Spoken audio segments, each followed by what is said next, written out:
Hello students, हम सब topic wise discussion कर रहे हैं on the chapter relations. First 2 parts हम ऑलरेडी कंप्लीट कर चुके हैं, this is third part and आज का डिस्कशन हमारा रहेगा टाइप्स ऑफ रिलेशन पे on particularly symmetric relation, asymmetric relation and anti symmetric relation.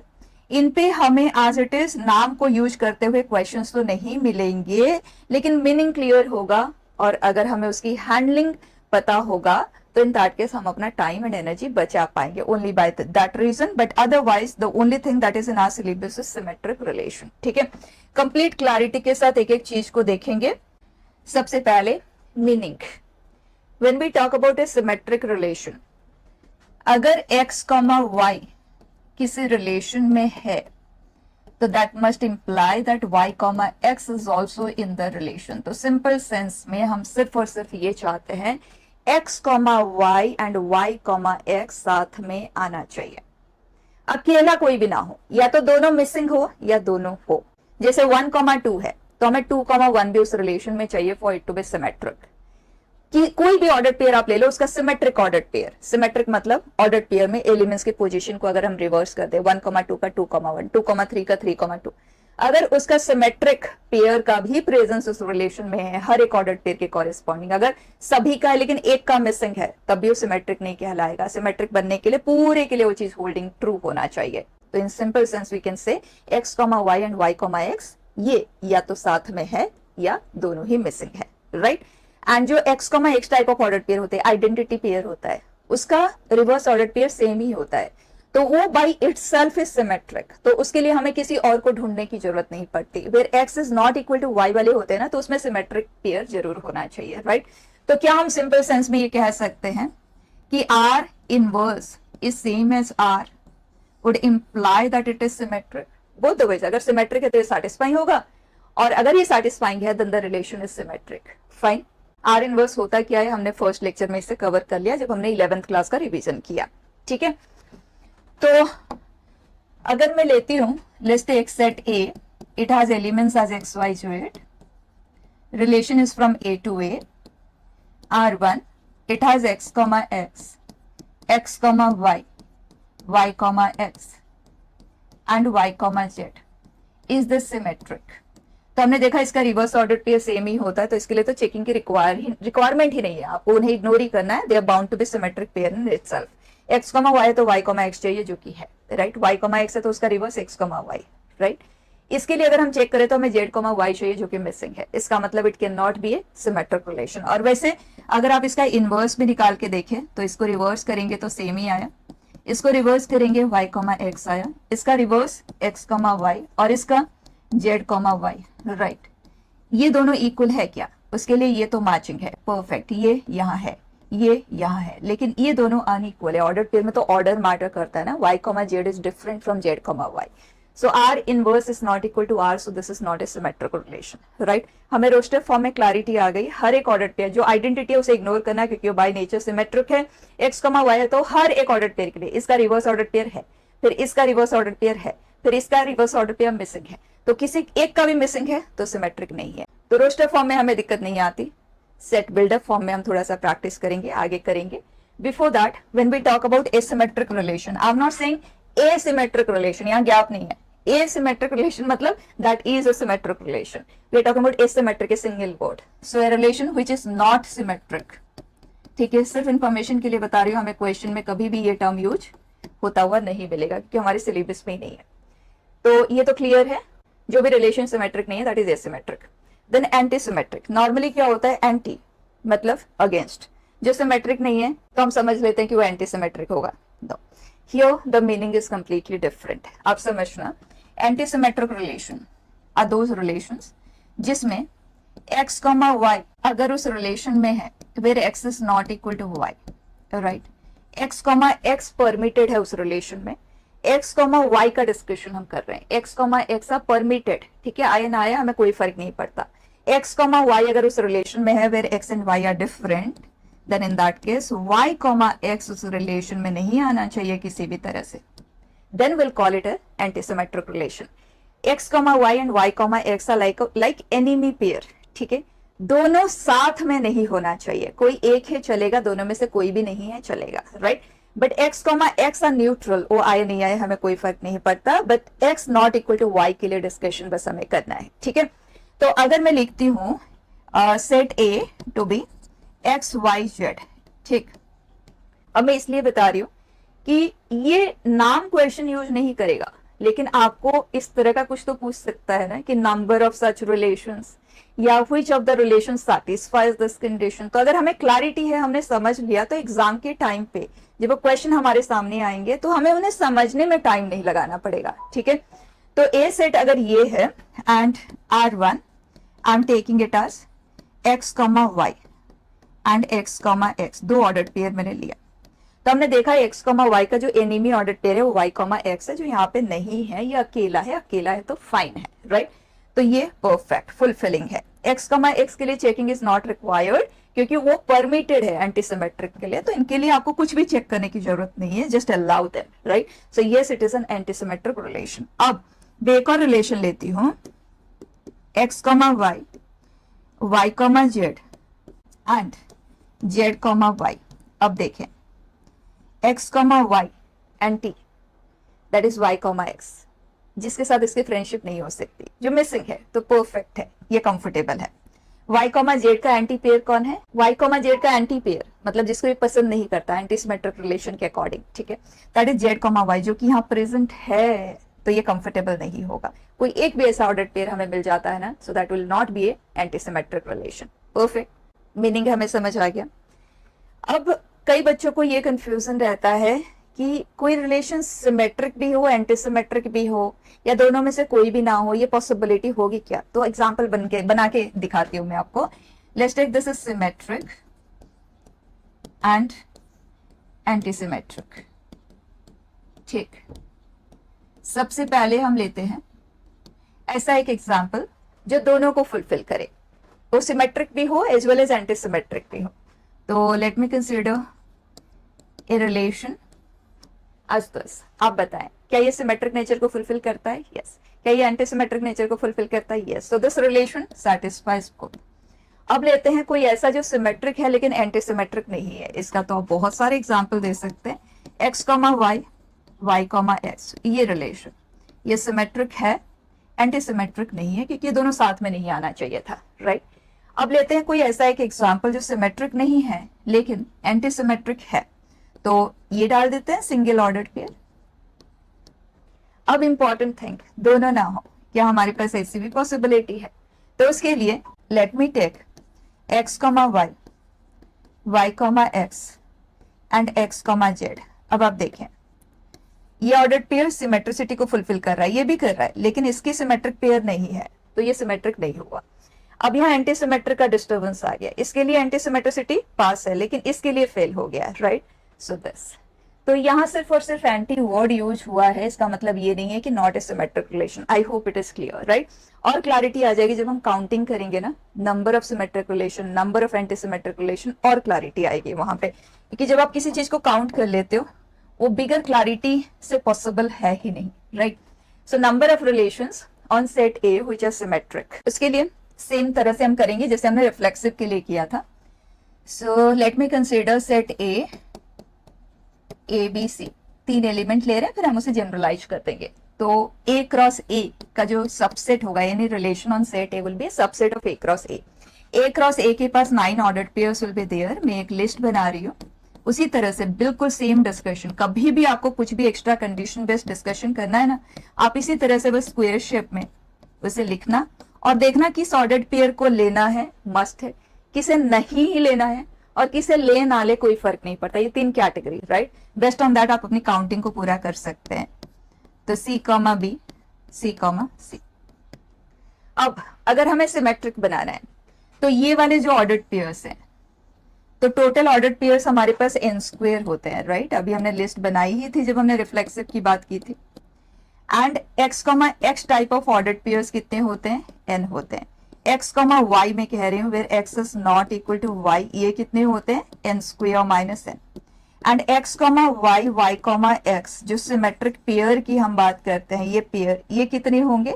n square minus n/2, एक इधर का, एक इधर का, एक इधर का, एक इधर का, राइट। ये ग्रुप हो जाएंगे, फाइन।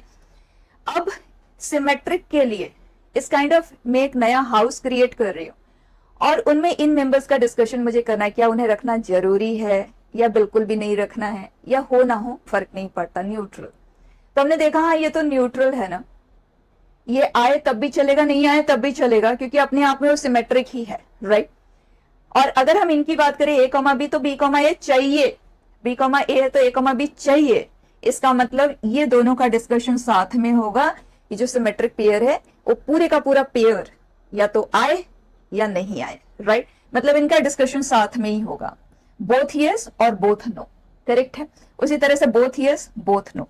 तो सिमेट्रिक पेयर जितने भी हमारे पास है उनका डिसीजन, मतलब इन दोनों पेयर को मिला दिया हमने, एक तरह से डिसीजन हम लेंगे, either both of them will say yes or both of them will say no, right. So two ways of deciding. तो अब ओवरऑल हम आंसर लिख रहे हैं, देखो तो हर एक ऐसे सिमेट्रिक पेयर के पास टू चॉइसेस है और इतने सिमेट्रिक पेयर है, so two ways of deciding, two ways and two ways and two ways. तो two repeatedly multiplied this many times, right. अब हमारे पास ये वाले एलिमेंट्स भी है जो न्यूट्रल है, यस नो यस नो, हर एक को दो दो आप ऑप्शंस देंगे, तो 2 पावर n। अगर हम पावर को कंबाइन कर देते हैं, that is n square plus n by 2। So number of symmetric relations as it is याद रखना है, ठीक है। n is number of elements in the given set, fine. अब अगर नंबर ऑफ एसिमेट्रिक रिलेशन की बात की जाए, तो रिलेशन जो सिमेट्रिक नहीं है that is asymmetric, and total number of relations हमें पता है 2 power n of a into n of b होता है, and we are discussing relation onto the same set. So n of a into n of a that is n square. इसमें से हम subtract कर देंगे 2 power n square plus n by 2 number of symmetric relations. Clear? Now comes a very interesting part, number of antisymmetric relations. Question में कभी भी antisymmetric word use नहीं होगा, लेकिन जो condition है ना उसका, वो चीज के बेस पे आपको पूछा जा सकता है, because of that we are discussing. तो number of antisymmetric relations के लिए आप देखिए यहां ये न्यूट्रल है, 2 इंटू 2 इंटू 2, 2 पावर n। इनका डिसीजन हम 2 पावर n बेस में ले सकते हैं। अब ये दोनों साथ में नहीं आना चाहिए, मतलब यस यस एक्सेप्टेबल नहीं है, yes no yes no no no, मतलब इनको साथ में ना, हमारे पास 2 इंटू 2 चॉइसेस थे, 4 थे, लेकिन उसमें से यस यस वाला एक्सेप्टेबल नहीं है। तो इन पेयर के पास 3 choices है to decide. Either one of them will say yes, the other one has no, or both of them will say no, right? So 3 ways. So 3 will be repeatedly multiplied. Clear? ये हो गया number of antisymmetric relations. एकदम clarity आ जाती है जब आप count कर लेते हैं और अच्छा सा भी लगता है, ठीक है। Next here important, number of relation on A which are symmetric and reflexive both. अब कंडीशन मैंने आपको हैंडलिंग का तरीका बता दिया। जब आपको तरीका पता हो जाता है ना कि इस ऑर्डर्ड पेयर को लेना है नहीं लेना, मतलब मस्ट है या कभी नहीं, वो वाले, और कौन से जो न्यूट्रल है, अकॉर्डिंगली जब आप उन्हें आइडेंटिफाई कर लेते हो, स्पेसिफाई कर लेते हो, उसके बाद तो करना बहुत सिंपल सा रह जाता है। अब देखो हमें रिफ्लेक्सिव तो चाहिए, इसका मतलब x, type of ordered pair हमें सभी के सभी चाहिए। तो जो अभी हमने स्क्वायर शेप क्रिएट किया था आंखों के सामने, उसे लाओ, तो सारे के सारे डायगोनल मस्ट है, yes, one way of decide. और बाकी जो सिमेट्रिक पेयर है, क्योंकि अब हमें सिमेट्रिक भी बनाना है, तो सिमेट्रिक के लिए x, y तो y, x जरूर होना चाहिए। तो इन पेयर का डिसीजन आप साथ में लोगे, राइट। और कितने पेयर से, n square minus n by 2, हर एक के लिए yes no, 2 choices. So it is 2 power n square minus n by 2। समझ गए? जब हम सिर्फ सिमेट्रिक की बात कर रहे थे तो हम वो जो डायगोनल पे थे ना x, x टाइप, उनको भी चॉइसेस दे रहे थे, बट रिफ्लेक्सिव बनाने तो उनके लिए अब चॉइस एक ही रह गया, यस, ठीक है। Then symmetric but not reflexive, ये जो है ना पार्शियली नो आ जाता है, तो इनको आप हमेशा सेट बेस्ट डीलिंग करना। तो we want symmetric but not reflexive, right. बच्चे जब भी हम कार्डिनलिटी ऑफ डिफरेंस की बात करते हैं, that is always cardinality of the first set minus cardinality of the intersection. Intersection मतलब and, right. Relations which are symmetric as well as reflexive, अभी हमने काउंट किया number of relations which are symmetric, just इससे पहले वाले slide में हमने किया था। सो it is 2 power n square plus n by 2 minus 2 power n square minus n by 2। कितना सिंपल, सिंपल तरह से, राइट, क्लैरिटी के साथ। Then reflexive but not symmetric, तो एग्जैक्टली सेम वे, अब हमें हैंडलिंग आ गया, right. So this is reflexive and reflexive intersection, and number of reflexive relation हमने काउंट किया था, जो कि 2 power n square minus n था, right? And this is 2 power n square minus n by 2. Then neither reflexive nor symmetric, neither nor, थोड़ा सा confusing सा रहता है, बट जिस तरह से मैं बता रही हूँ उसी तरह से अगर आप करेंगे कहीं कोई कंफ्यूजन हो ही नहीं सकता. ऐसे क्वेश्चंस हमने परम्यूटेशन कॉम्बिनेशन प्रोबेबिलिटी भर भर के हमें मिलते हैं और हमने बहुत प्रैक्टिस भी किया हुआ है अपने लेक्चर्स पे. और जो सब टॉपिक वाइज अभी हमने परम्यूटेशन कॉम्बिनेशन में नहीं किया है क्योंकि अभी तो हमने स्टार्ट ही किया है विद 12th सिलेबस, 11th का भी हम ग्रेजुअली करेंगे. सो इसे काउंट करने के लिए देखो कॉम्प्लीमेंट की counting. So it is total number of relations minus ये R union S, which is n of R, number of reflexive relation, number of symmetric relations, minus number of such relations which are reflexive as well as symmetric, and right. So that is 2 power. Simple, कहीं कोई confusion नहीं होगा, right? Next, अब हम कुछ questions करेंगे और clarity आ जाएगी. रिलेशन है L1, L2, L1 is perpendicular to L2, L1 and L2 are lines in a plane, same जो हमने रिफ्लेक्सिव के केस में लिया था. तो ये सिमेट्रिक है या नहीं है? तो सिमेट्रिक के लिए सेट बिल्डअप फॉर्म में, रोस्टर फॉर्म में तो डायरेक्ट होता है, तो उस तरह के क्वेश्चन हमें कम ही मिलते हैं, हमें मोस्टली सेट बिल्डअप फॉर्म में ही मिलते हैं. तो अगर L1, L2 उस रिलेशन के पास है तो कंडीशन क्या फुलफिलिंग होगा? ये होगा, ये फुलफिलिंग होगा तभी तो ये हो सकता है, राइट? तो in that case L2, L1 भी उस रिलेशन में जरूर होना चाहिए. अगर ये है लेकिन L2, L1 नहीं है, किसी भी एक भी ऑर्डर पेयर के लिए नहीं है ना, तो that can not be called a symmetric relation. तो अब आप देखो L2, L1 उस रिलेशन में कब आ सकता है? व्हेन L2, ये first line L2 is perpendicular to L1 हो. तो अब आप देखो क्या यहां से हम ये कंक्लूजन ड्रॉ कर सकते हैं कंडीशन के बेस पे, क्योंकि ऑर्डर पेयर तो तभी आएंगे जब ये कंडीशन फुलफिलिंग हो. तो जब भी L1 is perpendicular to L2 मतलब ये ऑर्डर पेयर है, तो क्या इसके दम पे हम ये कह सकते हैं कि ये भी होगा, ये भी ट्रू होगा व्हेनेवर दिस इज ट्रू. तो अगर ये ट्रू होगा तभी तो ये ऑर्डर पेयर उसमें आ सकता है. एंड वी नो अगर L1 परपेंडिकुलर टू L2 है तो L2 भी परपेंडिकुलर टू L1 होगा. So whenever this order pair is there, this order pair is also bound to exist. So yes, it is a symmetric relation. ठीक, next set A, same question ही मैंने लिया है जो हमने reflexive के case में किया. रिफ्लेक्सिव में तो कुछ करने को नहीं होता, बट सिमेट्रिक ट्रांजिटिव सबसे ज्यादा काम हमें करवाता है.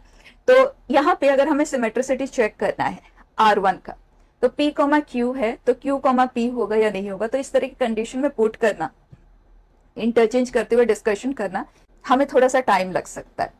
तो इन सच केसेस अगर इसे सिंप्लीफाई करने का स्कोप हो तो आप सबसे पहले उस कंडीशन को ही सिंप्लीफाई कर लो. तो हमें पता तो है कि P intersection Q complement is nothing but P minus Q. ये फाई है या ये फाई है, it is the same thing, right? तो अगर P माइनस Q फाई है तो इसका कंक्लूजन क्या होता है? मैंने आपको क्लियरली बताया हुआ है, P minus Q is equal to phi. You should directly से P is a subset of Q. बस अगर ये है तो ये होगा, अगर ये है तो ये होगा, two ways.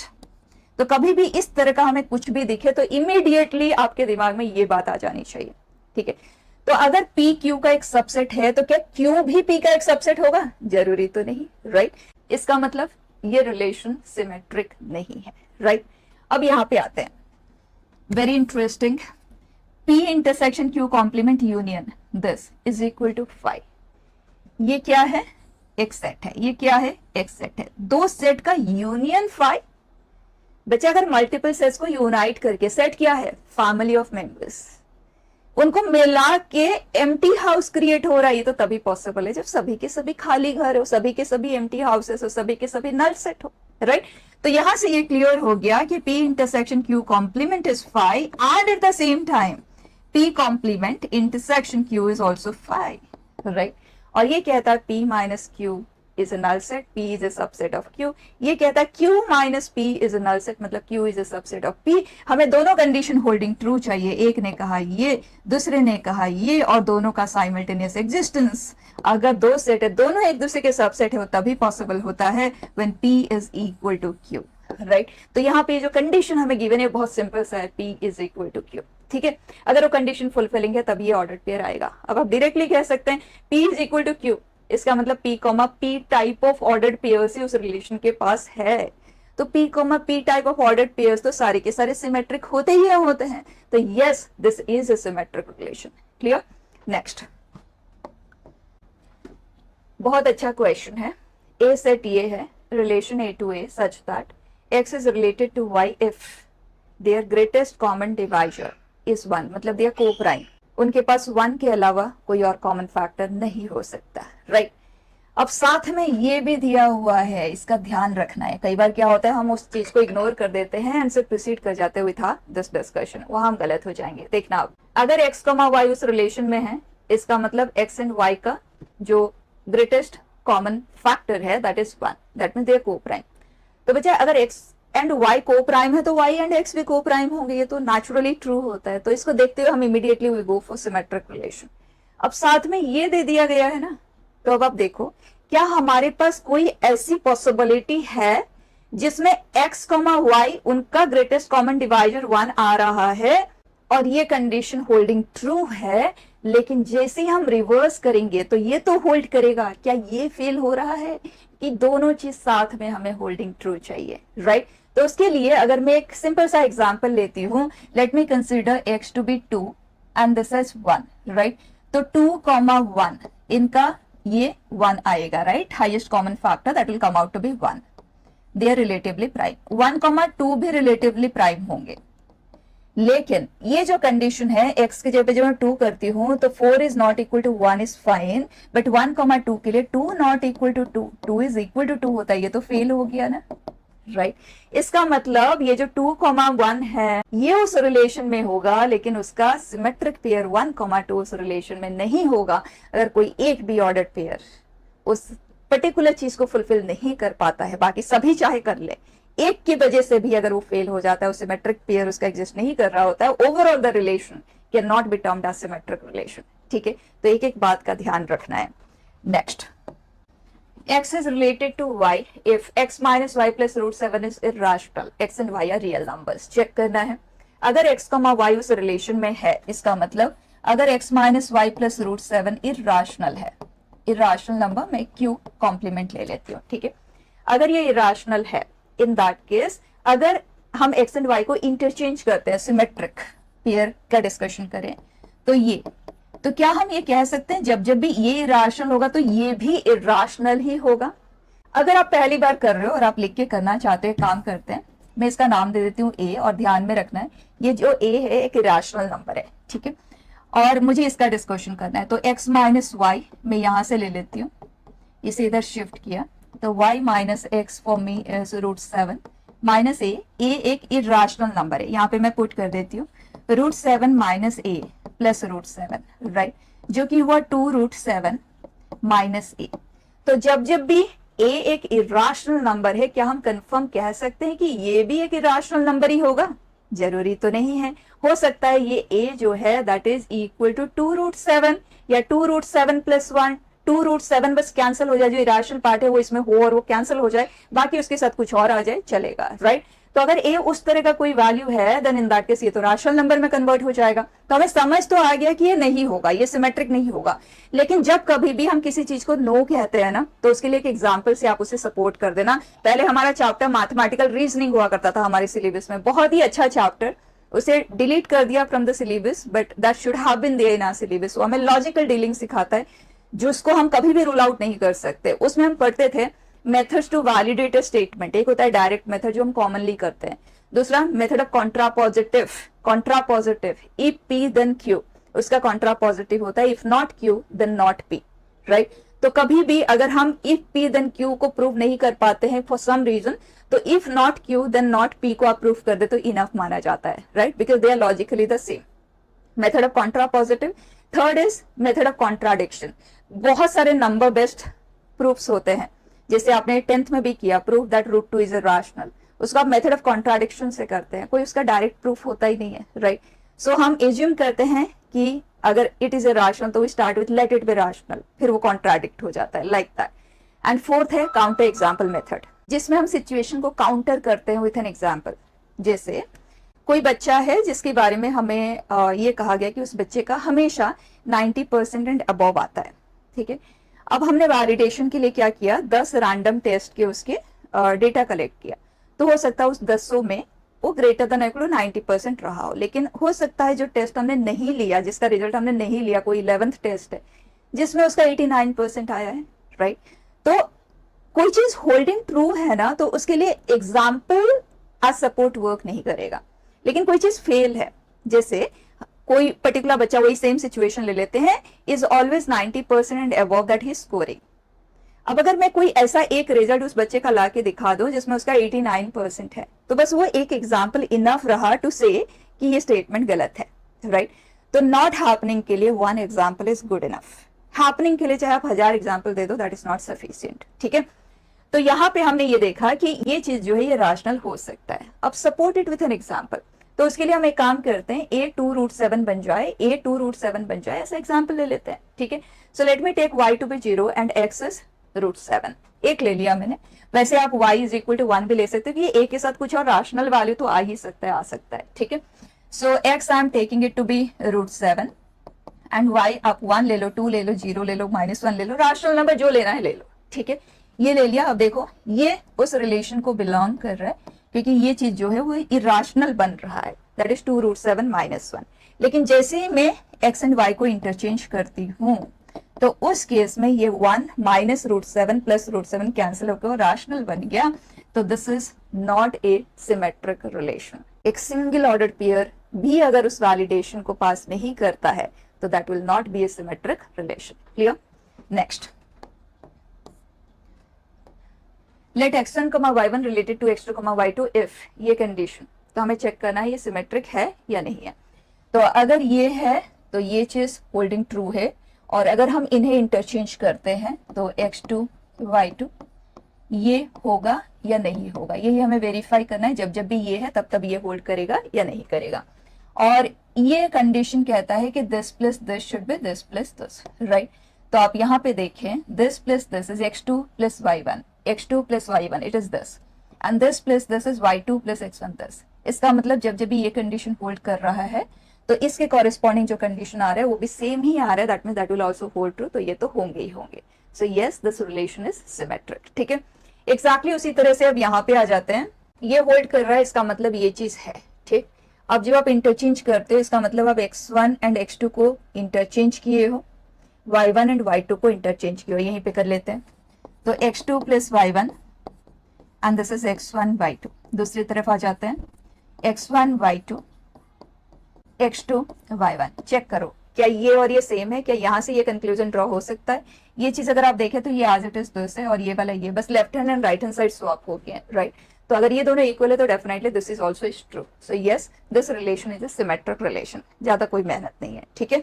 Next, last thing in this, R1 and R2 दो रिलेशन है on the same set A। अगर दोनों सिमेट्रिक है तो क्या उनका इंटरसेक्शन एंड यूनियन भी सिमेट्रिक होगा। अब देखो, R1 एंड R2, R1 के पास अगर A, B है तो B, A भी है, सेम थिंग हियर। तो दोनों के पास जो भी चीज है वो सिमेट्रिक फॉर्म में ही एग्जिस्ट कर रहा है।